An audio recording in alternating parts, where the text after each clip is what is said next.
All right, welcome to episode 82 of the SumerSports Show. I'm Eric Eager. I am your host for today. As we finish the week that was in the NFL, it wasn't a particularly news-filled week. We had Madden ratings. We had, obviously, the Washington Commanders getting sold. There's a little bit of obviously info on that. News flash: owning an NFL team. Even if you your team performs about as poorly as any in the league during that stretch, you are still going to make multiple billions of dollars, as Dan Snyder has. But he is agreeing to sell the team, pay a $60 million fine. We had a running back discourse because not only were the nerds like me talking about the situation, but the running backs themselves, Josh Jacobs, Saquon Barkley, and then Derrick Henry and guys like that coming to their defense. So there was some of that. DeAndre Hopkins finally signed with the team. He signed with the Tennessee Titans, and so on and so forth. So there was, some stuff going on this week. We're kind of trending into the start of training camp for most teams.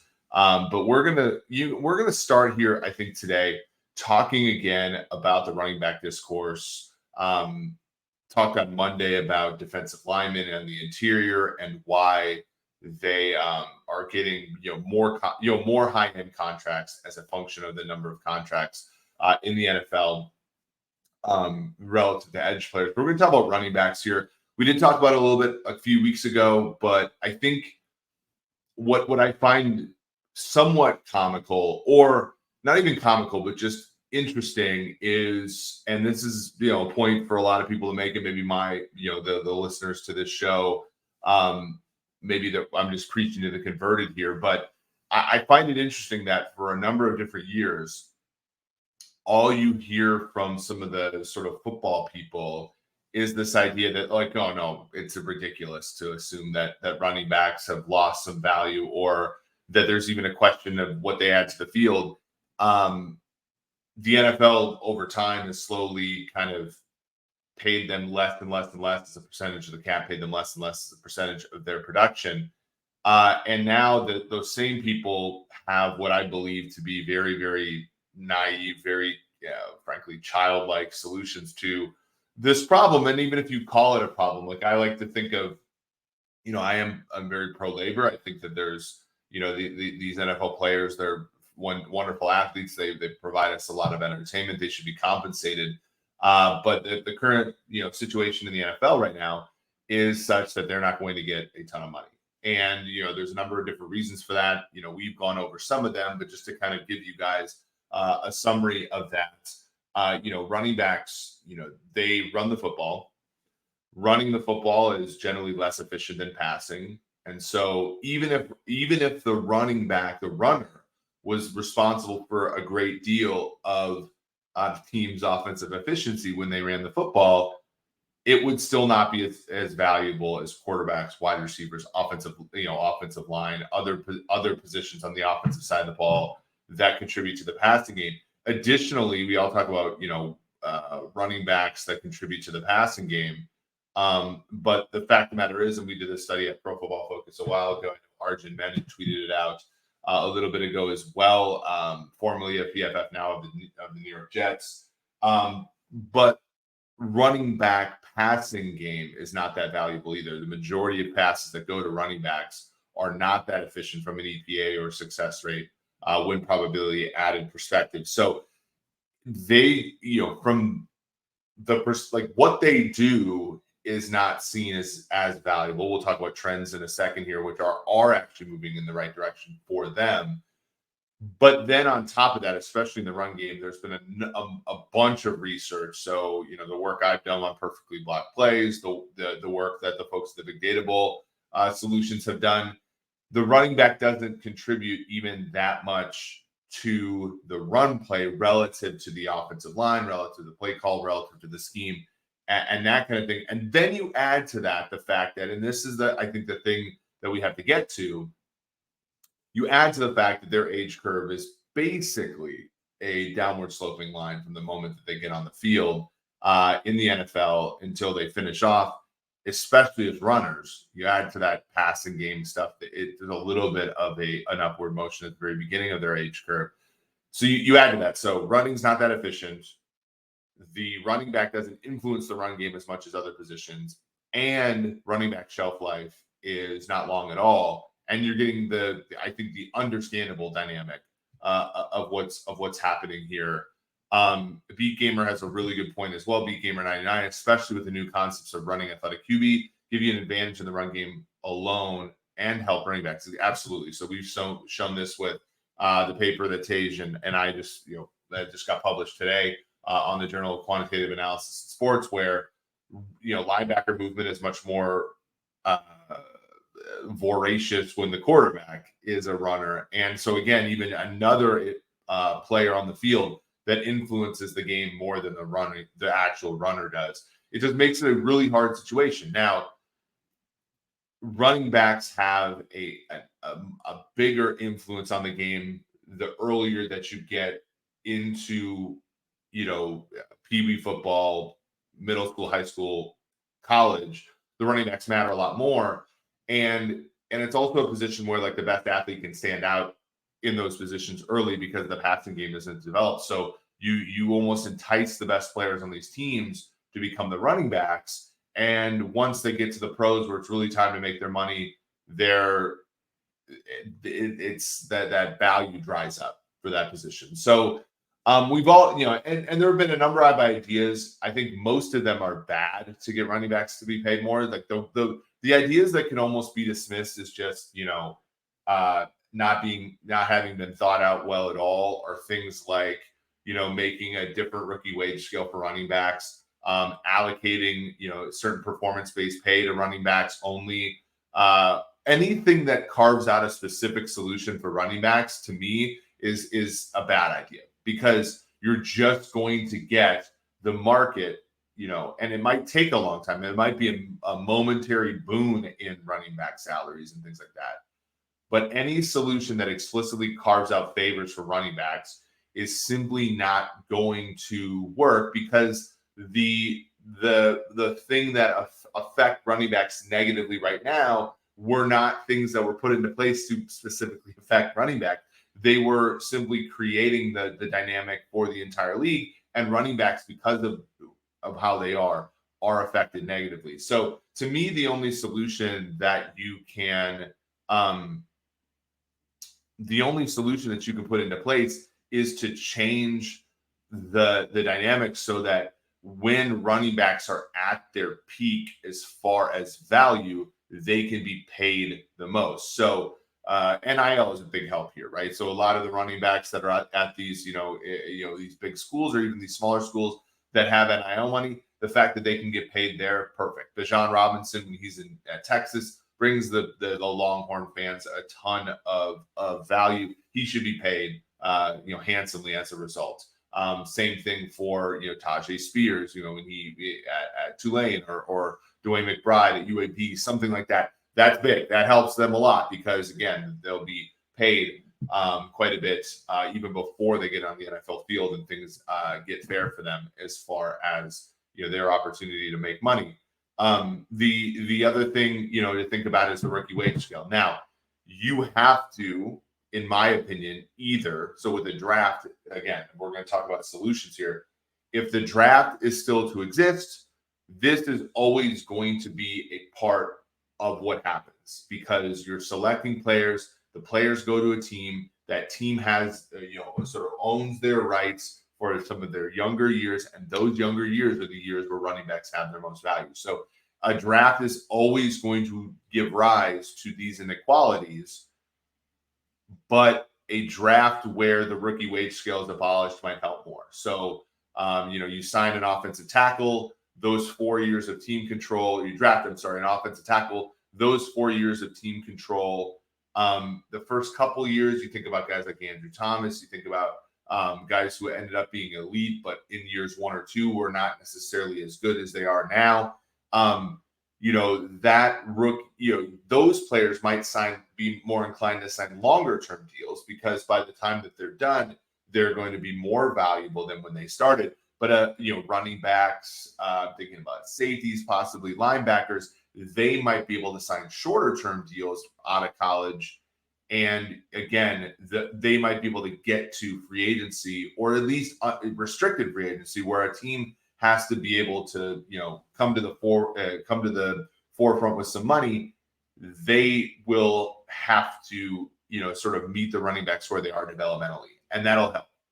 There's still going to be a problem because teams can then, teams can just pick running backs later and later and later and later. And so that the APY and all that kind of stuff for running backs might be lower than it otherwise would if we had, the situation we have now. So that hurts.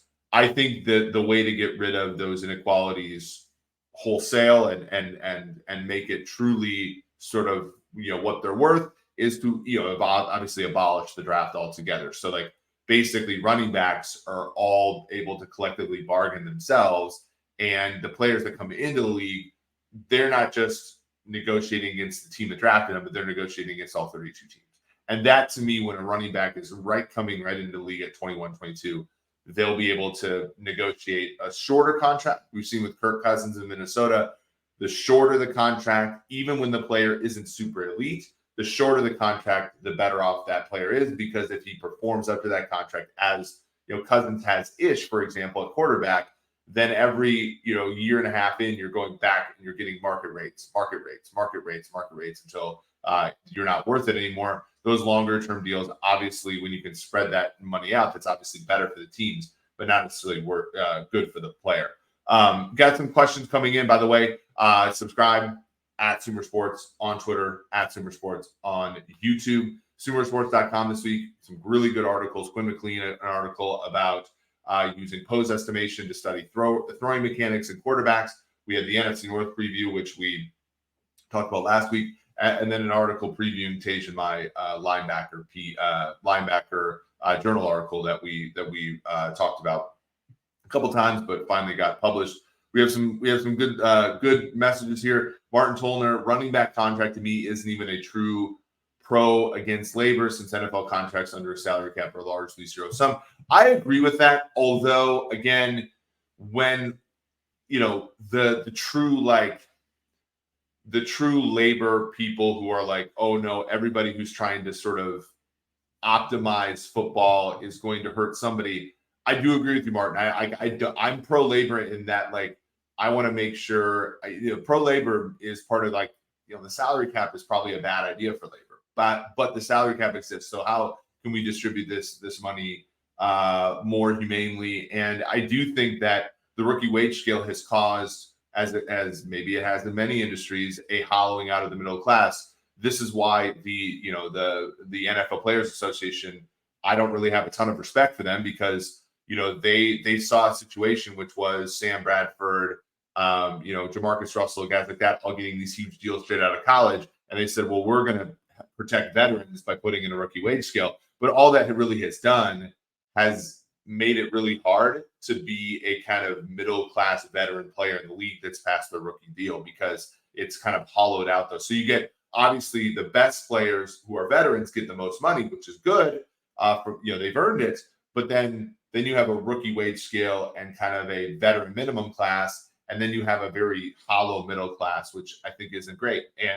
And the fact that when they were doing the collective bargaining agreement in 2011, I'll give them a little bit of grace in 2020 because we're all dealing with the pandemic. But in 2011 specifically, not being able to see that coming was their fault.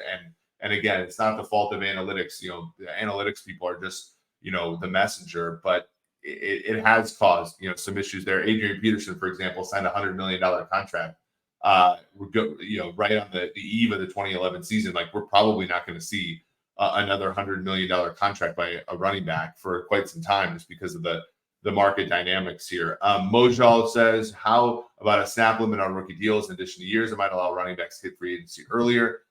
I mean, maybe, but teams are not going to draft running backs high if they don't get to use them a lot. That's another point. It's like, again, all of these running back specific solutions are just going to have running back specific responses by the market.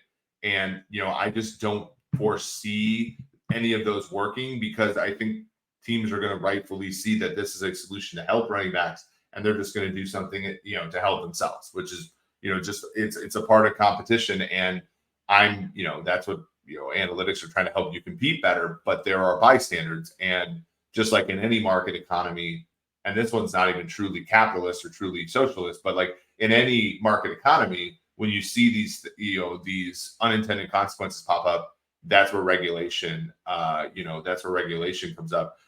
Snap limits for everybody, not just running backs, that could certainly work. I think that almost every other position is going to be upset by that, right? Because then, folks like quarterbacks, would you put a snap limitation on quarterbacks? Then you'd have to develop a backup quarterback market that just simply doesn't exist in the NFL.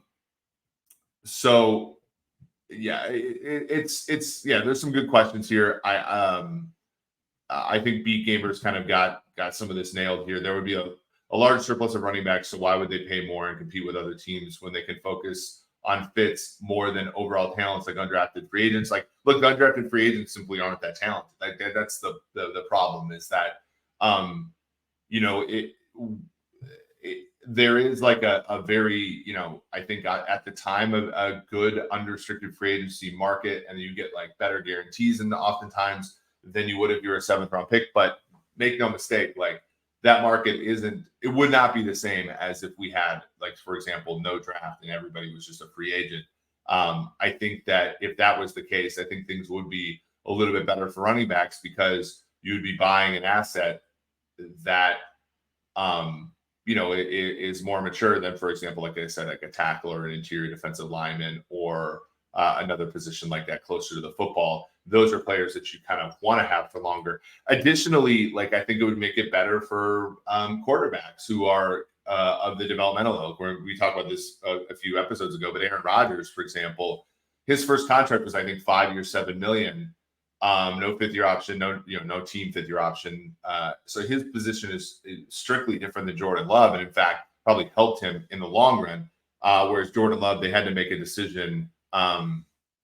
They had to make a decision on him after year 3 with really almost, other than what they've seen in practice, sight unseen, and so forth. So, and Beat Gamer comes back here, Beat Gamer 99. I'm a Ravens fan. I feel like every year there's an undrafted free agent running back that's going to make the team for the Ravens. This year's Keaton Mitchell, Gus Edwards was undrafted for sure. Those running backs can be passable, and that's part of the whole running backs don't matter thing, which was never supposed to, mean exactly that. But the issue is that, there are truly running backs who, from a talent perspective, are better than that. The problem is that when you add up the contract they get, what they're going to be worth after the deal, etc., it's not worth it still. But if you change the calculus, maybe going after a top end running back, in what would be free agency or a draft option or something like that, would make sense if the calculus were a little bit different. For the record, I actually think that, when it comes to like Saquon Barkley, for example, I think the Giants are doing 100% the right thing, because you think about it this way. For one, Barkley last year was not even like a top 10 running back in many people's minds after injury after injury after injury. He comes back as a wonderful year, very good football player for that team, and now he's considered a top running back. So you can even see like the volatility in that position is big. And the other part is these guys don't hold out. Like, and on the tag, you'll get some holdouts because if the guy doesn't sign, he won't be fined. So he can hold out and it'll be fine, but he's going to play in games, right? And so if you can get Barkley for 1 year on the tag at 10 million, another year on the tag at 12.5 million, it's basically a 2-year deal. And if he gets hurt at any one of those times, you can sort of bail. Given, and again, all of these are talking about, given the rules that are in place, given the fact that these teams want to win, this seems like a reasonable approach to the Saquon Barkley thing for the New York Giants, and frankly for the Vegas Raiders. Josh Jacobs probably was good enough to get the 5th-year option after 3 years for the Raiders, but he didn't. And the fact that he led the league in rushing last year, this was after a training camp where they weren't even sure if he was going to be the starting running back for that team. So again, like, part of the issue is the volatility in the position. Going into last year, Tony Pollard wasn't even a starter for the Cowboys. Barkley and Jacobs were not considered top flight running backs, and now they all have franchise tag values. And so I don't necessarily blame these teams for some of their hesitancy to buy in long term. And when you look at the sort of the long term success rate of these second contracts, Derrick Henry's been fine. Christian McCaffrey wasn't a good value. He got hurt too much. It's hard to argue Kamara has been that valuable to the Saints after his second deal. And obviously Cook is already gone, et cetera, et cetera. Like, I think Nick Chubb's lived up to it, but it's not a great success rate. So I think these teams are just acting rationally, and that's okay. And it doesn't make them bad, and it doesn't mean running backs are disrespected. It just means that that's the way that the market is. And so if you want to see it change, you have to start proposing solutions that will benefit them, because teams are always going to try to win. They're not going to pay players out of the goodness of their heart. That's not their job, and they shouldn't be doing that. So anyway, that's kind of where I want to go. Now, DeAndre Hopkins signs with the Tennessee Titans. The Titans need, I think, some offensive line help with Nicholas Petit-Frere getting a gambling suspension. They already had Treylon Burks there. Beyond that, at tight end, they're pretty strong. Their young tight end last year led the league in yards per route runs. They have some of a clue there. I don't know how long they're going to stick with Tannehill. Will Levis is very much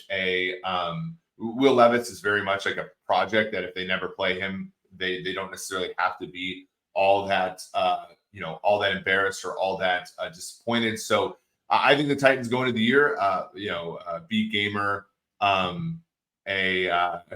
While they're going from an 8-9 to 9-8 team, maybe. I do think that's the market sentiment. Actually, the market for the Titans, you go 2 weeks ago on SumerSports.com, I previewed the AFC South. The Titans have a win total of 7.5. It did not move on the Hopkins news. The Chiefs, their number did not move by virtue of not signing Hopkins. So again, these guys, generally speaking, when they're that age and when they're signed this time of year, you're going to see a lot more Julio Jones type performances, which is just kind of, he's there and he's a name, but temper expectations. I think the Titans, though, Vrabel's quite a good coach. I think Tannehill, obviously just a few years removed from leading the league in passing yards per attempt. A couple coordinators into this thing, though. Henry is getting older. Like, we'll see. But I think the team will be competitive. I don't think that they will be a playoff team in the AFC.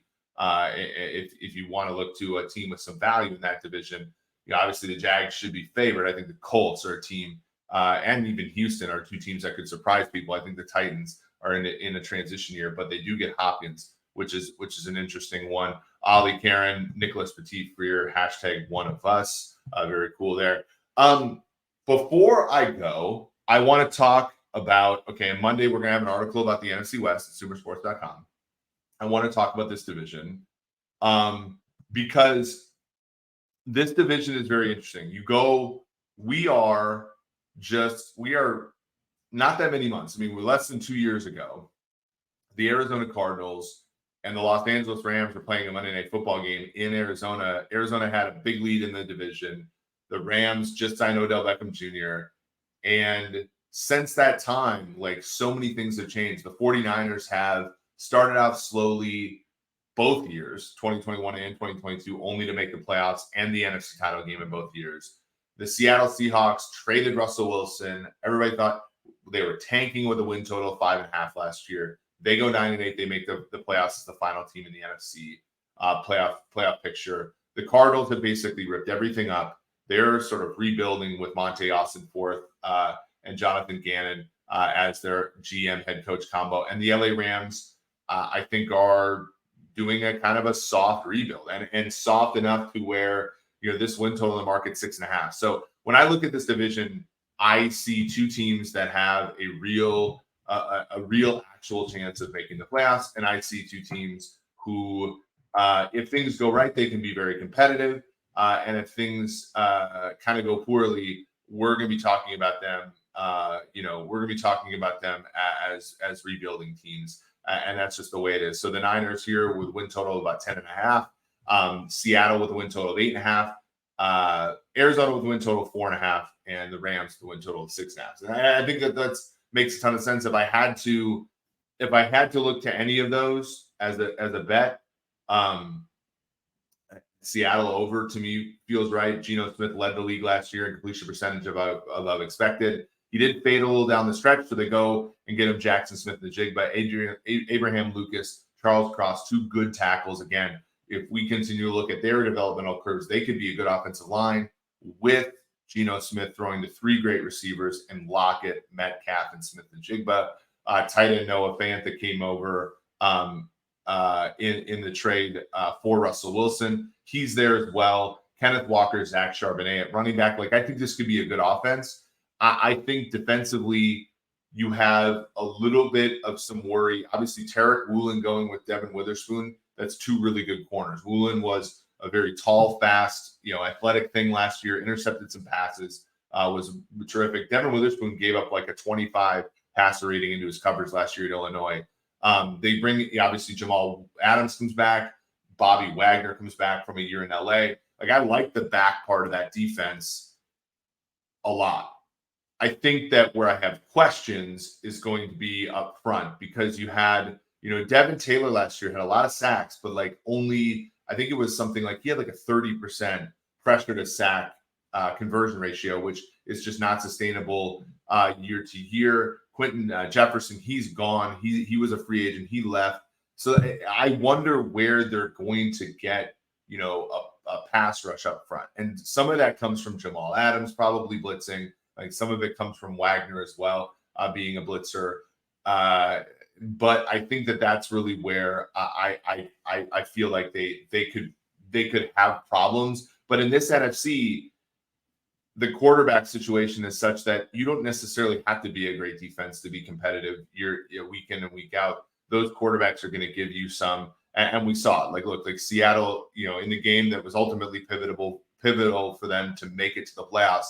They went to Detroit. They gave up 45, but they got a pick six on Jared Goff by Tarek Woolen that ended up getting them into the playoffs. Same thing when they, Geno Smith kind of played an awful game in Week 18 against the Rams at home that, kind of put them in position to make the playoffs. But Baker Mayfield was on the other side, and he threw pick after pick, and ultimately Seattle was able to win that football game as a result. So I think that they're going to be a winning record team this year, even though the market doesn't believe so. So that to me is the one place where maybe there's some value in the markets going into the year. I think the 49ers, I've said this a million times, since 2011, every year but 2014, they've either made the conference title game or lost 10 or more games. The reason they lose 10 or more games is quarterback injuries for the most part under Shanahan, and yet last year they didn't. And I think that is sort of keeping people's guard up when it comes to the Niners. Yes, they were able to win last year, even with quarterback injuries, but the two quarterbacks that came off the bench for Lance and then Garoppolo, I think were different cases than the Nick Mullenses and the CJ Beathard's that have come off the bench before. Now Purdy's in a starting spot with an elbow injury type thing. I think that's going to be a little fishy. It seems like they've given up on Lance. It seems like they like Darnold, but again, I think Darnold's more in that Nick Mullins, CJ Beathard type. If he has to start, I'm predicting 10 or more losses, more so than he's in that Brock Purdy camp, where if he starts, I think he can be good. And I know that that's weird because one guy was a third overall pick and the other guy was a seventh rounder, last pick in the draft. But to me, I feel like that's, after everything we know about these two players, I think that's a reasonable charge. So I don't know if I can advise anything on the Niners. The Rams are weird to me too. I think the Rams will be very competitive in the beginning of the year when Donald, Kupp, and Stafford are healthy. After that, I don't know. You lose Jalen Ramsey in the secondary, you lose Leonard Floyd, you lose Bobby Wagner. I know was supposed to, he was only over there for 1 year. You lose those players. It's hard for them for me to be super confident in them. Now we have a special occurrence here, by the way. We have Chloe_Dragon here. This is my daughter. My daughter Chloe. Follow Chloe on YouTube. She does a really fun job. She's one of the best. She's a very good artist, even at just 9 years old. But she's coming to the chat to say hello. So hello, Chloe. Nice to love you. By the way, see you soon. So when I think about the Rams, I think about when I think about the Rams, I think about a team that I think will be very competitive early on. I think they'll win more games than they're believed to early in the season, much like last year, where they started out, after getting, throttled by Buffalo. They actually had some, pretty decent games after that. I just think it's not going to last very long. McVay's always a better first part of the season coach than a second part of the season coach, historically. And when I mean that, I mean he's incredible in the first half of the season. He's simply really good in the second half of the year. I think that those dynamics work against the Rams. So to me, I think if people want to bet, I think you want to look at and say, okay, you might not want to bet a win total for the Rams. You might just want to look game by game. And then if there's ever a regime shift, then you sort of pounce, because I just don't know if their roster and their dynamics are going to be stationary at all from now until the end of the year. I have a lot of respect for the people in LA, and I think that they'll be able to whip up some game plans, but make no mistake, they've lost a lot of talent this year. So it's a really hard team to handicap. And then you get to Arizona, where I think Arizona is very naked about what they're trying to do here. I think Kyler Murray's injured. You look at Kyler Murray, his cap hit this year is not high at all. It's like $16 million. Next year it's $50 million. If they want to keep Murray, they obviously have, they cut Hopkins, took a huge haircut in doing so. I think they're going to take whatever cap savings they have this year and roll it over next year. But there's even a chance that they don't even play Murray at all this year, because Murray's played his last snap with the Cardinals, because they have, obviously they're the favorite for the first pick. We make it, I think it was like 7%, 10% or something like that. I'll have to look. Actually, I can just look now. Our simulation has them with a 20% chance of the first pick. I'm sorry. The next highest team is 7. And they also own Houston's first pick. And when you look at Houston's first pick, Houston has an 8% chance to be the first pick. So you look and say, okay, well, combining those two, you have a 28% chance to have the first overall pick. That's going to be Caleb Williams. That's going to be Drake May. You can obviously hold those picks and trade them and get a ton of ammunition. But you can also, take Caleb Williams, get the cap savings, trade Kyler Murray. Now you're going to take something of a haircut by trading Murray, because his contract has some dead money attached to it.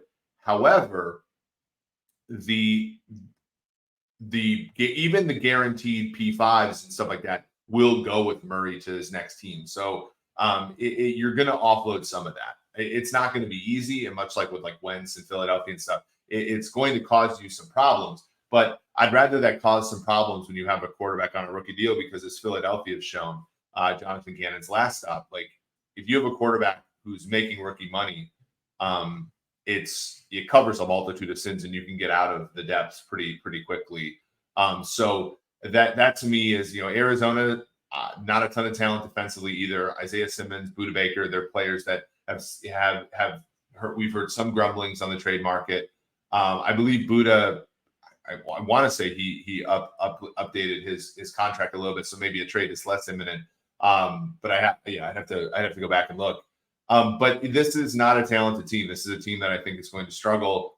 We've seen teams like Houston go over this win total, 4.5, when they weren't expected to do much. But we've also seen teams really struggle even to get to that mark. And a team like Chicago, for example, down the stretch, won just one game out of the remaining 14 or so, and ended up with the first pick. And that's, your fan base is still, really, really enthused by that, because you end up with the best players. So I think that the Cardinals, there's not going to be much to them this year. I think they're going to struggle. I think the only way you can look is under for them. But even then, I just, to me, it's just going to be a team that whether they win 4 or 5 games, to me, is or fewer. I think anything's possible there. But I think they are going to struggle.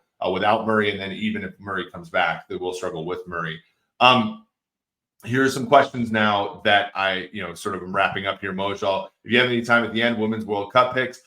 I mean, look, like I would love to see the U.S. win. Actually, it's really funny. I read Megan Rapinoe's book, One Life, last week, and she actually mentioned BFF War in there, which was kind of cool because obviously she's an icon and wrote about something that I worked on in her book. So I was not expecting that. I actually we had Matthew Collar in here a couple months ago. I just got his book. There's a chapter in that book about me, which is pretty cool. I was not expecting such a thing in Megan Rapinoe's book, but I'd love to see the U.S. win. There's 6-goal favorites tonight. Total is 6.5. So I don't think they're expecting them to have a problem with Vietnam at all. If you want an action bet, I would probably bet over or something like that in that game. Megan Rapinoe is something like, she's a heavy favorite to score, which to me is tough. I don't know a ton about soccer, but a player being minus 100 or more expensive to score a goal in a game makes me feel like the competition isn't too stiff. So Juan from LinkedIn here, Juan Velasquez, excellent analysis. Thank you. Appreciate that.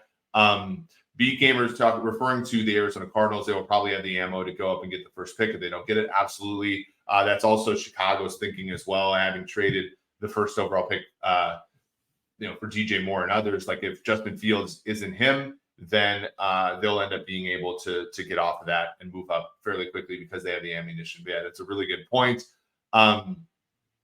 What do you think Murray's value is? This is Ollie Karen. I mean, when you look at a quarterback who has team control and, when you trade for a player, oftentimes you obviously you get rid of all of the signing bonus type stuff, the prorated money all stays with the team that traded him. So he's going to be a pretty decent value as long as he doesn't want a new contract. And I'd imagine after an injury and after, losing a starting job in a team like Arizona, like he would not necessarily have a ton of leverage to come up and be like, hey, I want this new contract. I think Murray will probably garner a first round pick. I mean, he's a starting quarterback in the NFL. He's young. He's the former first overall pick in the draft. I think it'd at least be a first round pick. So if you're Arizona, let's say you hit the jackpot and you get the first and second pick. You take Caleb Williams to the first pick. You sell the second pick for an enormous amount. And now you probably have to trade Murray before the draft because once you show your hand and take a quarterback first, you lose some of your leverage. But let's say you get the first and second pick. You trade Murray, let's say in March for a first round pick. So now you got 3 first round picks, maybe more, I would imagine. I'm not sure if Murray would garner more, but he's probably at least a first rounder. So now you got 3 first round picks. The first pick, the second pick, and some other pick. You can take Caleb Williams first. You can take that second pick and hold it for ransom because we've seen, whether that pick was for Trey Lance in 2021, Sam Darnold in 2018, Robert Griffin III in 2012. Even that second quarterback or third quarterback is going to garner a decent amount of trade interest. So you trade that, you get a bounty of picks to go along with it. And then, so let's say you move back, you get another one, you get a one in the future. Now you're starting to stack premium players. And that would probably be the way out. The other way, we talked about this with Chicago. Chicago's in a very similar position last year as Arizona is this year. You could also use those picks to get premium players. So, for example, now they don't really have an edge rusher. Next year, you could trade the second overall pick for draft picks and a veteran edge rusher, especially if you want to use what will be, I think, more salary cap space than some of the competitors in this division. So there's a lot. I mean, I think if you're an Arizona Cardinals fan, you can be, I think, a little optimistic that in a couple of years you're going to have a chance to be good. I think this year it's going to be a tough ride. So yeah, I mean, to finish off this podcast and try to kind of summarize, I think the Niners are probably properly valued at 10.5 wins. I think that they're certainly a contender, and if people stay healthy, they're a good football team. I think the bottom is always I think the floor is always a little bit lower for the Niners than people want to admit. I think the Seahawks are a team you want to buy into. I think especially at 8.5 wins, I don't think that's necessarily high enough. I think Geno Smith, especially because Smith struggled in the second half last year, I think that the Seahawks come into this with eyes wide open as far as as far as what they need to do to help him. And so I think he has an even better second year as a starter. I think the Rams, I think, will be plucky early, but I just don't think they have enough talent. I think 6.5 wins is probably really fair. And then the Cardinals are rebuilding, and 4.5 is the lowest win total by 2 wins in the entire league. But I think that is probably fair, despite how low it is. So go to SumerSports.com, sign up for our newsletter, which will be coming out over the next few months or over the next month. Read our previews. We have the AFC South up there already. We have the NFC North this week. Next week, Monday, we will have the NFC West up there. Continue to support the podcast, subscribe, rate, and review. Leave us a question in the review. We'll read it on air and continue to show up to the live shows. I'm really excited about this fall. We're going to have shows hopefully every single day during the fall, including myself, Thomas, Parker Fleming, Tej Seth, Sean Syed, who I know people really loved his article on schemes. And I think we're going to continue to sort of stats and schemes kind of show with him and Tej. So I'm really excited for what's to come. And I'm really just thrilled with everybody and the reception for this podcast. So again, like I said, subscribe, rate, review, tell everybody about the show, tell everybody how much you like it. Tell our sponsor at Circa Sports, the sports book in Las Vegas, who is running their Millions competition and their Survivor competition. Go to Vegas, sign up, tell them SumerSports sent you. And yeah, that's it. We got some comments here. Jose, clapping emoji. Thank you. Dan Bodine, stay dry, Eric. Yeah, it's been raining quite a bit here. But I will try my best. I'm going to watch some CFL tonight, watch some WNBA as well. If anybody's looking for CFL, I think the market's a little bit efficient, but Hamilton tonight to me is a value. So if anybody wants to catch that game, I think Hamilton's a little bit underrated. They do struggle at quarterback, and Toronto is a very good. Toronto has Chad Kelly, who has played well. I think Chad Kelly's a little bit overrated right now, and Hamilton, who has won a number of games in a row, is 9.5-point underdogs at home to a Toronto team that's coming off a championship, but on a quarterback change. Has had some lucky games. For example, their game against BC, they had 6 interceptions and won that game outright. So I think they're being a little bit overvalued right now. So subscribe, rate, and review. SumerSports.com. Follow us at SumerSports on Twitter. Really appreciate you coming. So for Eric Eager, this has been episode 82 of the Sumer Sports Show.